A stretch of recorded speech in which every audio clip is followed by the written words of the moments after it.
Good evening. This is the Blue Seahorse Show, and my name is Mike Siver. And tonight we're going to talk about we teach people how to treat us. We've covered this a little bit in the past, but we're going to go into a little bit more detail tonight. All of us at some point in time have shouted to ourselves, "Why do people treat me this way? I do not deserve it." We sometimes think, I would never treat or do that to them. So why do they do it to me? We may think they do not have the same ethics or integrity that you have. I wouldn't do it to them. Why would they do it to me? It was not that way when you were brought up, and you may start to think negative thoughts about other people. What we don't realize is that unless we learn at a very early age, and all of our shows that we do on here are to help people understand how to give children the right perspective in life to not go through this when they grow up.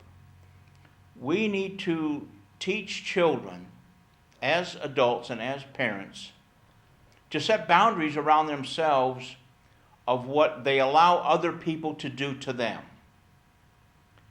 And that can't happen so much as infants or young adolescents.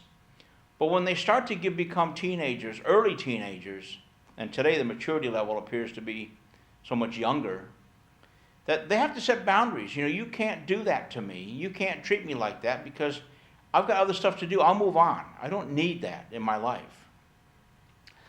I'm going to read a scenario that is common. It's common to most of us. And it comes in many different circumstances, but all having and ending up with the same thoughts and the same feelings and the same results, depending on how long we choose to let it go on. Again, it's our choice to set boundaries or not. We are asked by a coworker if we would pick them up on the way to work. Happens all the time. For a while, we can pick them up on the way to work for a while because their car is broken down and it's in the shop. And we've all done that. I've asked people to pick me up, and people have asked me to pick them up. You agree and you adjust your trip to your work schedule to compensate for the extra time, because they may live a mile further or 2 miles or 10 miles. But you've agreed to do it, so you commit to doing that. You have to adjust your schedule. You have to leave earlier to make that route around, to stop, pick them up, and still get to work on time, because that's what you do. You're an ethical worker. You have great work ethics. You turn up on time.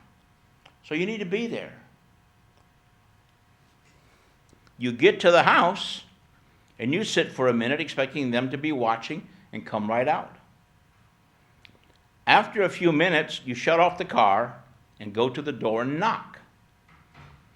Your friend is still brushing his teeth, and you leave shortly after that. Going through your mind is, I left early to pick them up, and we still have to rush to get to work now because he wasn't ready. Or they weren't ready. I say he a lot, and it's not meaning male. I'm using it for both sexes, okay? I'll try to say they from now on if I can. Going through your mind is, I left early to pick them up, and now we've got to rush. You are not really happy, but because it's the first time and the new schedule for both of you, so giving the benefit of the doubt, you say nothing. Over the next few days, it's still the same. It seems to be, even if you're dropping a few hints on how you do not like to rush or you don't like to be last, it doesn't seem to make any impact on what they're doing. So now you start to feel very frustrated, and you do not want to get angry, but you're heading that way fast. You are also starting to resent them, and you resent making this arrangement to pick them up.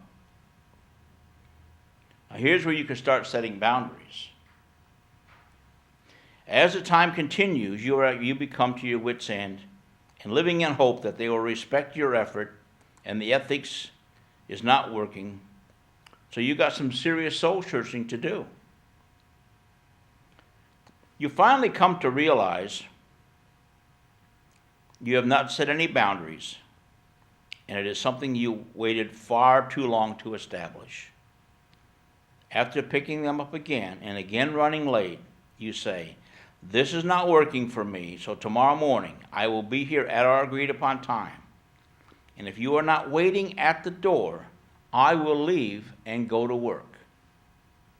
Now, they're not going to believe you because you haven't done it yet. You're going to have to prove to them that you're serious.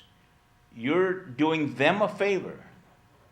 They're not paying you to do this, I presume. Now, maybe they are paying you, in which case you need to leave a lot earlier. Because if they're paying you, they're entitled now to run their schedule because they're paying you to pick them up.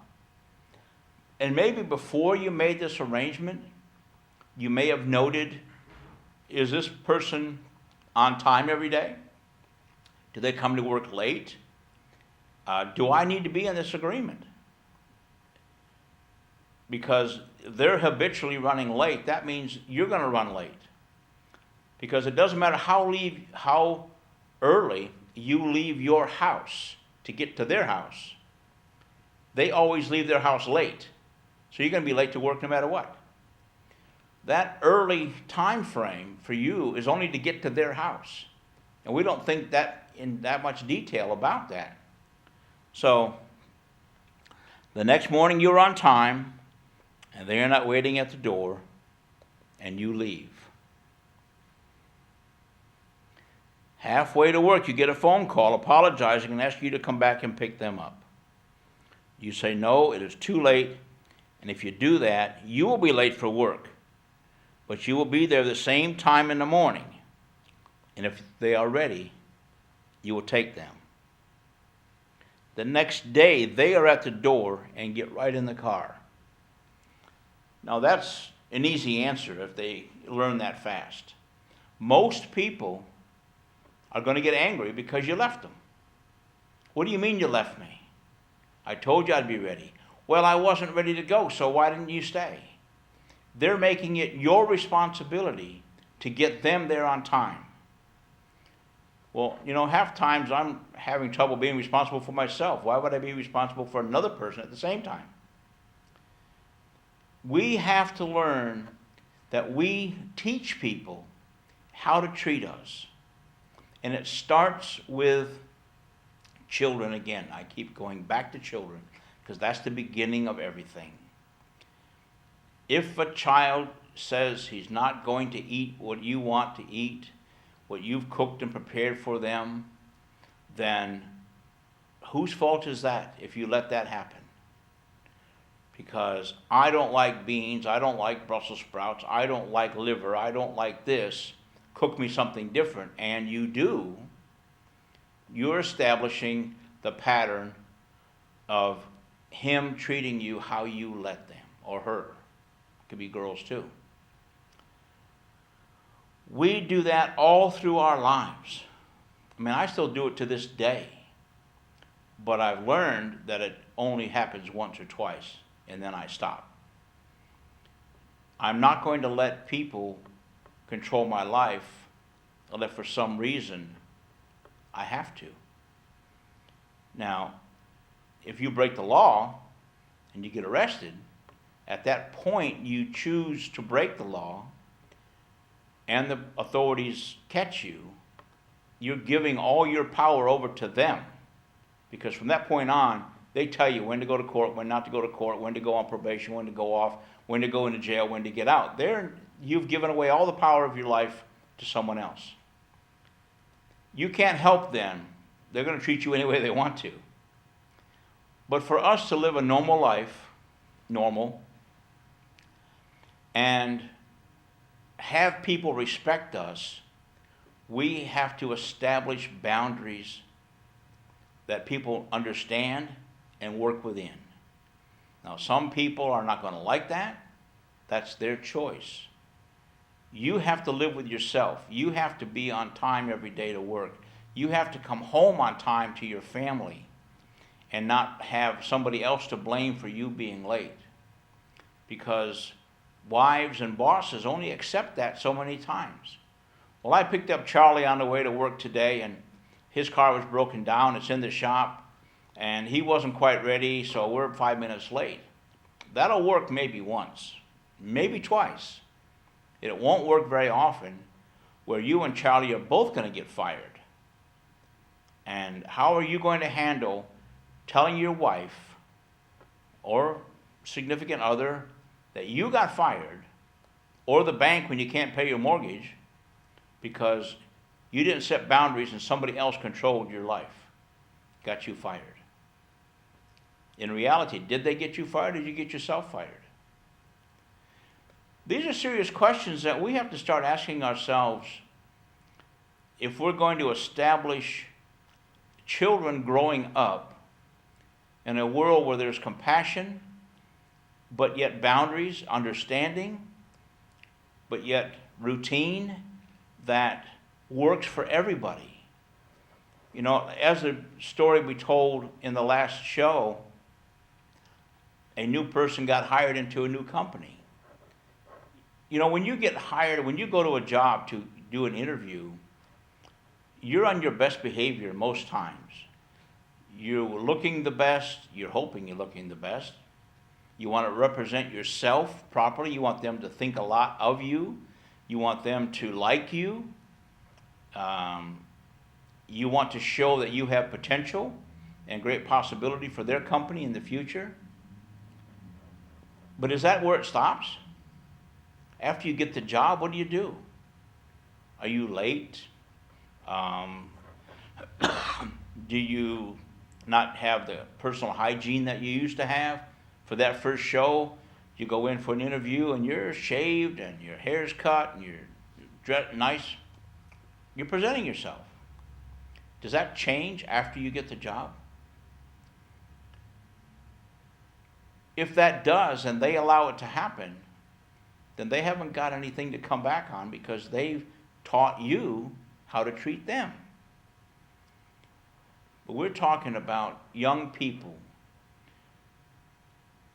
You have to teach young people how to treat you. And you have to teach adults today how to treat you.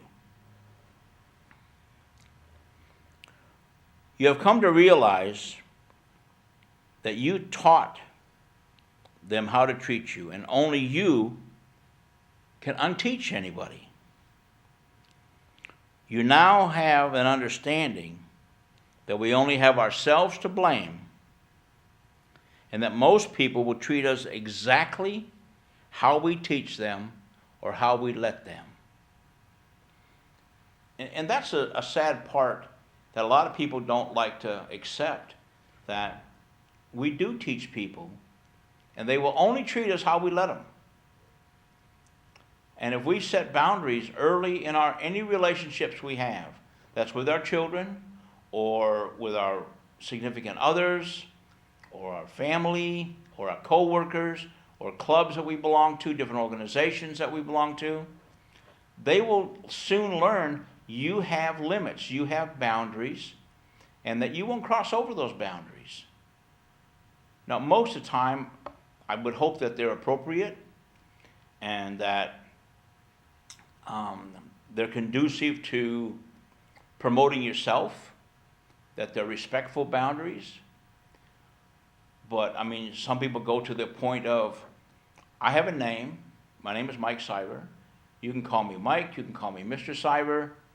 Call me a lot of things. But some people say, you can't call me hey you. I have a name. Learn my name.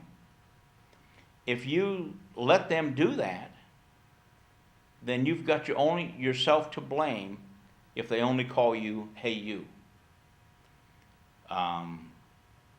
Children saying no or being disrespectful, if you let that go because you're too tired tonight to deal with an argument, or daddy's not home and you're not a disciplinarian, dad is or mom is, you're teaching them that nothing's going to happen because the other partner's not home. We talk with children a lot and parents a lot about the 3-time rule. So many people, and I had a class the other day with parents on, about half of them did this. I'm going to tell you once, I'm going to tell you twice, but the 3rd time you better do it. You're teaching the child that the first 2 times you tell them, they don't have to do anything. Nothing's going to happen. Absolutely nothing will happen the first 2 times you say that. The 3rd time, they'll do it. Because they don't really know what's going to happen yet. If you give them consequences, we talk about consequences versus punishment. If you give them consequences after the 3rd time, then depending on what the consequences are, they may not even do it then. Well, I don't have to do anything the first 2 times. The 3rd time they're going to holler at me. Well, hollering doesn't hurt. So I can be hollered at all day long. I'll learn to deal with hollering. And children will learn to deal with hollering. So you holler and holler and holler, and nothing gets done. Again, you've taught them. I don't know what you were brought up for your consequences for your children after being disrespectful or being blatantly disobedient. It's something you have to come to terms with your significant other that's acceptable in your family. Because that's important that both parents are on the same page as far as discipline and structured environment. Some parents grew up without a lot of discipline, and it was based on understanding and explaining and talking, and the parents took time, and that's fine, and that works. Some parents grew up with a little discipline in their life. You know, a smack on the butt or a slap on the hand, or even when I grew up, it was a mouthful of soap to wash out your mouth. If you talk with a dirty mouth, we're going to wash it out. Well, that worked. It worked for me. I didn't like that. And dial soap, man, it lasts a long time in your mouth. Try to get rid of that. My mom taught me that I could not speak in using a dirty mouth in the house. Didn't happen. So I learned real quick. She taught me how to teach her, how to treat her. That's with respect in my language. There was a time when I got mad at something she did I'll never forget. And she made me go upstairs and go to my room. Go upstairs and go to your room. I stomped up the stairs, man. Bam, bam, bam, all the way up the stairs. She waited till I got to the top, and she said, "Come on back down here. Now, for the next 30 minutes, I want you to stomp up and down the stairs." One time's all it took. I stomped up and down. My feet hurt. My knees hurt at the end of that because I had to make a lot of noise. She taught me she was in charge. And she taught me how to treat her with respect. With my mom, and maybe it's because she was a single mom raising, 5 kids, and then when she got married, she had 2 more. Raising 7 kids, mostly by herself. She demanded a lot of respect. And you needed to follow in line, and that goes for my sisters as well. So we teach people how to treat us. And I know we can all, as parents, look back and say, my son or daughter disrespected me like this for a long time, and I allowed it to happen. It's not that they were disrespectful. They weren't. I taught them that nothing was going to happen if they didn't do it. Now, sometimes kids grow out of that. Well, maybe I need to clean my room. It looks like a little bit of a pigsty. Or I need to not throw my bike in the front yard and leave it there overnight because somebody might steal it. Kids don't care because mom and dad will go buy them a new one. Or maybe not for a little bit, but they'll get them another bike. They learn to put their bikes away. If you go out and pick the bike up when it's in the front yard and put it in the garage and lock it up for a month, maybe they'll take care of it. It's something we have to figure out with the people around us. What kind of boundaries do we have to set to be treated the way we want to be treated. Now, there's another story in one of the books that I've written. It's titled "Patient or Enabling." If, as a parent, I show patience to another person, as a partner, a friend, or child, who is inappropriate or pushing the boundaries, hoping that I can change their behavior by being patient, am I being patient or am I enabling them? That's a tough question. I know having patience is a good thing, and I like it when others are patient with me. Do the others, again, partner, friends, or children, understand I'm being patient, or do they think I'm ignoring or enabling them, their behavior, and they're getting away with something? Do we understand when our patience turns to being an enabler? Sometimes that's like we do a lot of substance abuse counseling with families and significant others, and a lot of times it's the wife who says, "I was being patient because I was hoping he would change." Well, what you were actually doing was enabling him to keep doing what he was doing. And there's women involved in that as well, but the majority of our cases, it's the men that become the issue, and the women are the consequences of the issue, because they either get mistreated or they don't have any money because he spends it all on other stuff, or he spends it out at night when he should be at home. So is she being patient and a good wife, or is she being enabling and trying to be a good wife? A lot of women don't like conflict, and it's easy to understand. But where's the line? Where's the line from being a patient person to enabling someone? Patience, I think, again, you set with boundaries. I can tolerate this for just so long, and it's going to stop. Enabling is hoping that they'll stop on their own, and whatever they're doing. And we enable a lot more than we think we do. We think we're being nice people and being patient. When do we say, "I have been patient long enough, and what you are doing has got to stop"? And if we can't do that, then we're an enabler. Most parents, employers, or supervisors want only the best from those that are still growing and willing to learn. We are patient with young children, new employees, and anyone exposed to a new environment. With our children, we are patient with them because they have so much to learn. But after we have explained the same thing to them more than once, and they seem to be ignoring us, again, we're teaching them that they can ignore us, and we do nothing about it. It is then that we become an enabler. And by becoming an enabler, we're teaching them how to treat us. That we tell them they can't do what they're doing, but we allow them to do it. We enable their behavior, and they're teaching us with disrespect. They're treating us with disrespect.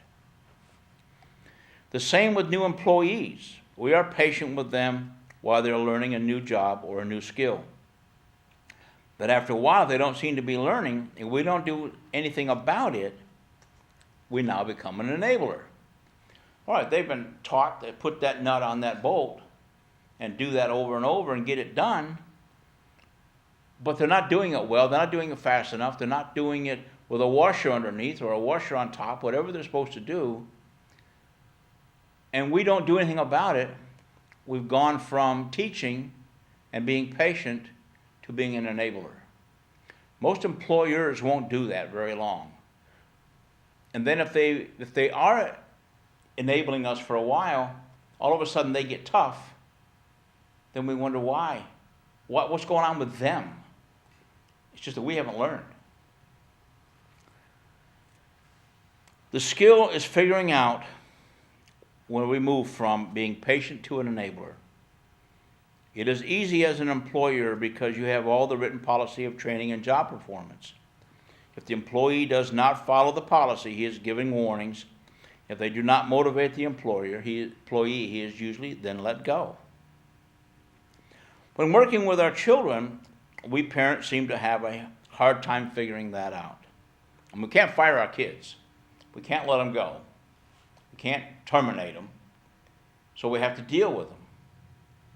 Again, with working parents today, the way have both families work, both parents working in most households, parents come home tired from work. I mean, they've done a hard day's work. And I know the kids have been at school most of the day. We hope that they're old enough to go to school. So when you come home, do you want to start dealing with arguing? Because it can get into an argument to start with until they learn that the boundaries are set, the enabling's over, you're not going to treat me that way anymore, it's done, you're old enough now, you should know better. If you don't know better, I'm going to teach you. When you're home at 5 o'clock, 6 o'clock, 7 o'clock at night, tired from a hard day's work,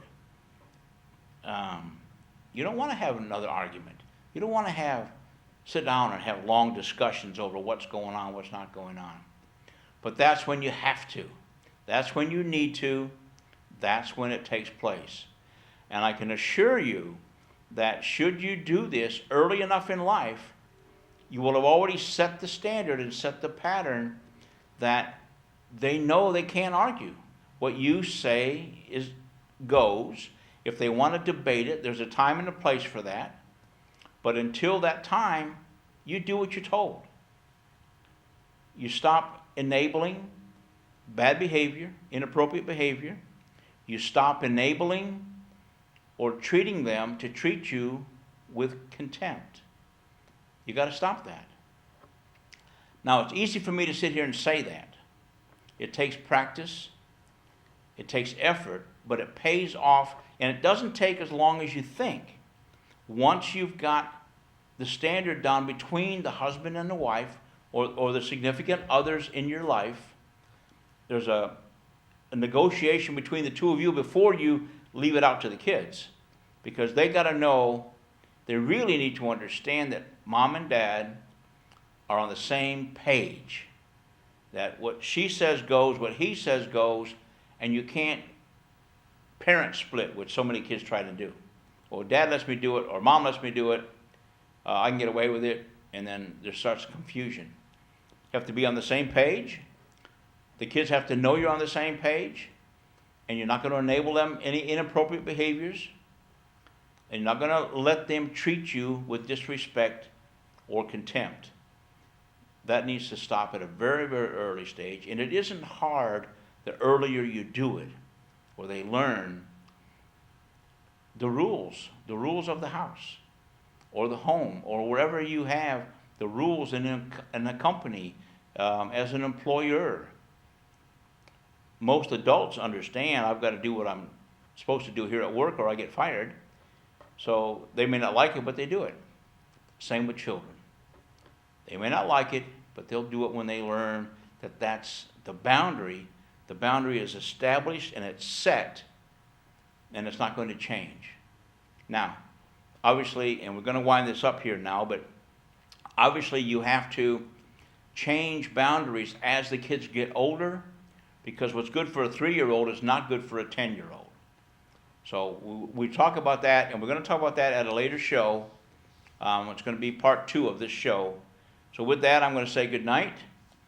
I look forward to seeing everybody next week. Good night.